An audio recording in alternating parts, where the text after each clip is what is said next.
Hi everyone, welcome to Global Online. So West Bengal से 2024 examination के paper one में सबसे ज्यादा स्कोरिंग यूनिट्स कौन सी है, मोस्ट इंपॉर्टेंट यूनिट्स कौन सी हैं, ये एक सबसे बड़ा क्वेश्चन है जो बच्चे लगातार पूछ रहे हैं। तो स्टूडेंट्स, आज के वीडियो में मैं आप लोगों को डिटेल में बताऊंगी कि ऐसे वो कौन सी यूनिट्स होती है पेपर वन में जिसकी मदद से आसानी से आप बहुत अच्छा स्कोर कर सकते हो और 100 में से 80 प्लस टारगेट जो है आपका वो भी जरूर पूरा कर सकते हो। तो चलिए फिर इसी के साथ डिस्कशन पर आगे बढ़ते हैं।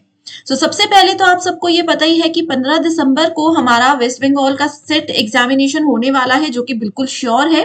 तो ऐसे में स्टूडेंट्स, पहली चीज ये है कि आप लोग सबसे पहले तो पेपर वन का सिलेबस अगर आप लोगों ने अभी तक नहीं समझा है अच्छे से, तो सबसे पहले पेपर वन के सिलेबस को समझिए।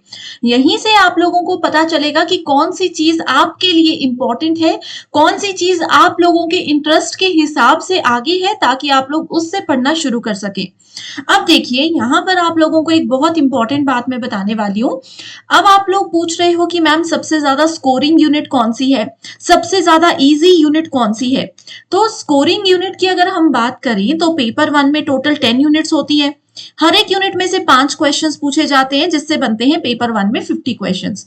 तो ये बात तो क्लियर है कि कोई भी यूनिट ऐसी नहीं है जो बहुत स्कोरिंग है या कम स्कोरिंग है, क्योंकि हर एक यूनिट का वेटेज जो है यहाँ पर बिल्कुल इक्वल है। ओके, अब बात आती है 80 प्लस स्कोर कैसे करें।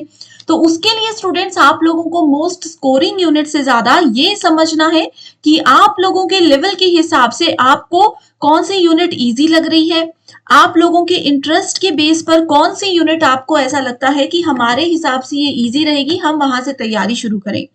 अब बात आती है कि अपने इंटरेस्ट की यूनिट को कैसे सेलेक्ट करना है और कैसे वहां पर टारगेट करना है कि कम से कम इस यूनिट के जितने भी क्वेश्चंस हैं वो हम बिल्कुल सही करके आए।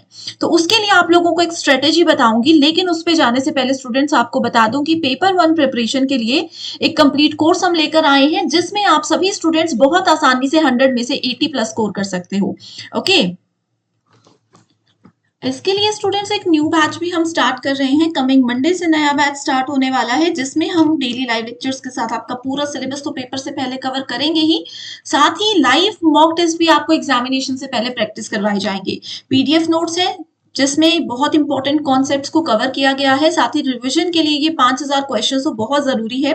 50 में से 35 प्लस क्वेश्चंस आप एज इट इज इसी क्वेश्चन बैंक के अंदर में से अपने पेपर में जरूर देखोगे। साथ ही फ्री वीडियोस और मॉक टेस्ट देखना चाहते हो, एग्जाम का लेवल देखना चाहते हो, तो उसके लिए आपको ग्लोबल ऑनलाइन ऐप जरूर डाउनलोड करना चाहिए। स्टोर सेक्शन पर सर्च बार में लिखिए कोर्स का नाम, कंटेंट पर जाओगे तो यहाँ पर आपके सामने देखिए यूनिट वाइज फोल्डर्स है।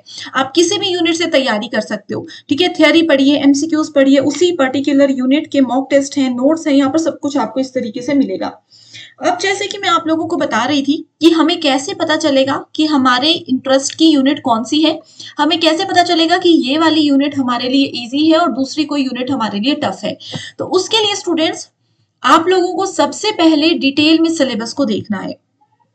कई बच्चे ऐसे हैं जिन्होंने बीएड किया हुआ है, उन लोगों के लिए टीचिंग एप्टीट्यूड बहुत ज्यादा इजी होगा। ये एक ऐसी यूनिट होगी जिसमें वो 10 में से 10 बहुत आसानी से स्कोर कर सकते हैं। कई स्टूडेंट्स ऐसे हैं जिन्होंने अपने मास्टर्स के दौरान कोई थीसिस लिखी है या उनको रिसर्च में बहुत ज्यादा इंटरेस्ट है। वैसे रिसर्च एप्टीट्यूड बहुत ज्यादा लेंथी सब्जेक्ट होता है, लेकिन मैं आप लोगों को बता दूं कि सबसे ज्यादा स्कोरिंग यूनिट भी आपकी रिसर्च एप्टीट्यूड ही होती है। तो इसमें आप लोग, एंड सबसे ज्यादा जो बेसिक क्वेश्चंस है, जो पीवाईक्यू बेस्ड क्वेश्चंस है, वो रिसर्च एप्टीट्यूड में से ही आते हैं, ठीक है। तो इस तरीके से आप देखिए कि आपको किस में इंटरेस्ट है। कुछ बच्चे ऐसे होंगे जिनका मैथ्स बहुत अच्छा है ना, मैथ्स बहुत अच्छा है, तो वो अपनी तैयारी मैथ्स से शुरू कर सकते हैं और फिर उसके एकदम बाद वो डेटा इंटरप्रिटेशन को प्रैक्टिस कर सकते हैं। जिन स्टूडेंट्स को ऐसा लगता है कि उनका मैथ्स बिल्कुल भी अच्छा नहीं है, तो उन लोगों के लिए ये सजेशन है कि जितना जल्दी हो सके आप लोग अपने मैथ्स पर फोकस करिए, ताकि एग्जाम में, देखिए अभी दिसंबर में आपका एग्जाम है ना, दिसंबर में आप लोगों का एग्जाम है, तो दिसंबर तक आप लोग बहुत आसानी से मैथ्स में बिल्कुल अच्छा स्कोर कर पाओगे, क्योंकि बहुत ज्यादा टफ मैथ्स इसमें नहीं आता है। ओके, इसके साथ ही मैंने आपको डीआई बताया है, डेटा इंटरप्रिटेशन में क्या करना है। डेली का 1 एक सेट पकड़ लीजिए और डेली 1 सेट से आप लोग प्रैक्टिस करना शुरू कर दीजिए। दिसंबर तक आप लोग खुद इतने एक्टिव हो जाओगे कि आपको ये वाली यूनिट्स भी बहुत ज़्यादा स्कोरिंग लगेगी। तो एक और सजेशन यही है मेरा कि मैथ्स और डेटा इंटरप्रिटेशन देखिए 20 मार्क्स की दोनों यूनिट्स हैं, तो इसमें भी आप एटलीस्ट ये टारगेट मानिए कि 15 नंबर तो आपको लेकर ही आने। 15 नहीं आते, 14 या 16 नंबर आते हैं, क्योंकि 2 नंबर का एक क्वेश्चन रहता है। तो ये आपका टारगेट इसमें होना चाहिए। अब आज के समय में कंप्यूटर्स तो सबने पढ़ा ही है ना? बेसिक पढ़ा है, एडवांस नहीं पढ़ा है तो कोई बात नहीं। आईसीटी तो एक ऐसा सब्जेक्ट है, मोबाइल सब लोगों के पास होते हैं। मोबाइल टेक्नोलॉजी से रिलेट करिए आप हर एक चीज़ को। इतनी ईज़ीएस्ट ट्रिक मैंने बताई है आप लोगों को आईसीटी की, वहाँ से आप लोग पढ़ना शुरू करिए। तो ये यूनिट भी बहुत ज़्यादा स्कोरिंग है। इसमें ये हो सकता है कि आपको समय लगेगा, ठीक है, 15 दिन लगेंगे, 20 दिन लगेंगे, ठीक है। तो सबसे पहले आईसीटी में थ्योरी को क्लियर कर लीजिए, उसके बाद फिर एमसीक्यूज और पीवाईक्यूज को प्रैक्टिस कीजिए। इस यूनिट में गारंटी है कि 10 में से आप लोग 6 या 8 तो जरूर स्कोर करोगे, यानी कि 5 में से आपके 3 या 4 क्वेश्चंस आसानी से आईसीटी के जो है वो कंफर्म हो सकते हैं। रीडिंग कॉम्प्रीहेंशन की बात आती है, देखिए रीडिंग कॉम्प्रीहेंशन में एक पैसेज के बाद 5 क्वेश्चंस दिए होते हैं, तो ये 5 क्वेश्चंस में से 3 क्वेश्चंस तो इतने ज़्यादा आसान होते हैं कि वो सब कर लेते हैं। बाकी के बचे 2 क्वेश्चंस, इसके लिए आप लोगों को क्या करना है, जैसे मैंने आप लोगों को एक टारगेट अभी दिया है कि डेली 1 सेट आप लोगों को डेटा इंटरप्रिटेशन का करना है। सिमिलरली 1 सेट आप लोगों को रीडिंग कॉम्प्रीहेंशन का करना है। कब तक? अपने एग्जामिनेशन तक।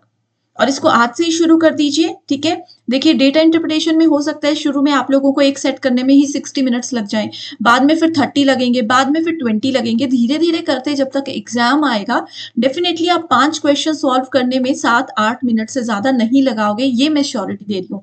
सिमिलर टाइमिंग का चक्कर रहता है रीडिंग कॉम्प्रीहेंशन में, इसीलिए मैं हमेशा सबको सजेस्ट करती हूँ कि जितना जल्दी हो सके आप लोग रीडिंग कॉम्प्रीहेंशन अपना शुरू कर दिया करिए, ठीक है। लॉजिकल रीजनिंग एक ऐसी यूनिट है जो कि पूरी की पूरी प्रीवियस ईयर क्वेश्चंस के बेस पर ही रहती है, तो इसमें अगर आपने ये भी पढ़ लिए तो भी आप अच्छा स्कोर कर सकते हो, ठीक है। सो इस तरीके से स्टूडेंट्स आप लोग अपने इंटरेस्ट के हिसाब से यूनिट को अरेंज कीजिए। ऐसा नहीं है कि यूनिट 1 से ही पढ़ना शुरू करना है। आप देखिए कि हाँ मुझे मैथ बहुत पसंद है, मैथ से शुरू कर देते हैं। आपको लगता है मैंने बीएड की हुई है, मेरे को टीचिंग से शुरू करना चाहिए, मुझे कम्युनिकेशन से शुरू करना चाहिए, तो आप इस तरीके से शुरू कीजिए। और ईजी यूनिट से शुरू करने का ये रीजन मैं आपको देती हूँ कि आपका इससे क्या होगा, इंटरेस्ट बिल्ड होगा। आपका इंटरेस्ट बन जाएगा। जब तक अपने इंटरेस्ट की 2 यूनिट्स पढ़ोगे आप लोगों को आदत पड़ जाएगी, आप लोगों की ये हैबिट बन जाएगी कि आप लोगों ने पढ़ना है, आप लोगों को चीजें कवर करनी है, ठीक है। सो उस अकॉर्डिंग आप चीज़ों को अरेंज कीजिए। एंड जैसे कि मैंने आपको बताया यूनिट वाइज हर चीज़ है, बहुत सारे फ्री वीडियोस हैं, फ्री कंटेंट है जो डेफिनेटली आप सबको बहुत ज़्यादा हेल्प करेंगे। और भी कोई डाउट्स है तो ये नंबर्स मैं यहाँ पर दे रही हूँ, इन दोनों पर आप इजीली व्हाट्सएप के थ्रू कॉन्टैक्ट कर सकते हो। तो चलिए फिर इसी के साथ डिस्कशन को एंड करते हैं। Thank you so much and all the very best.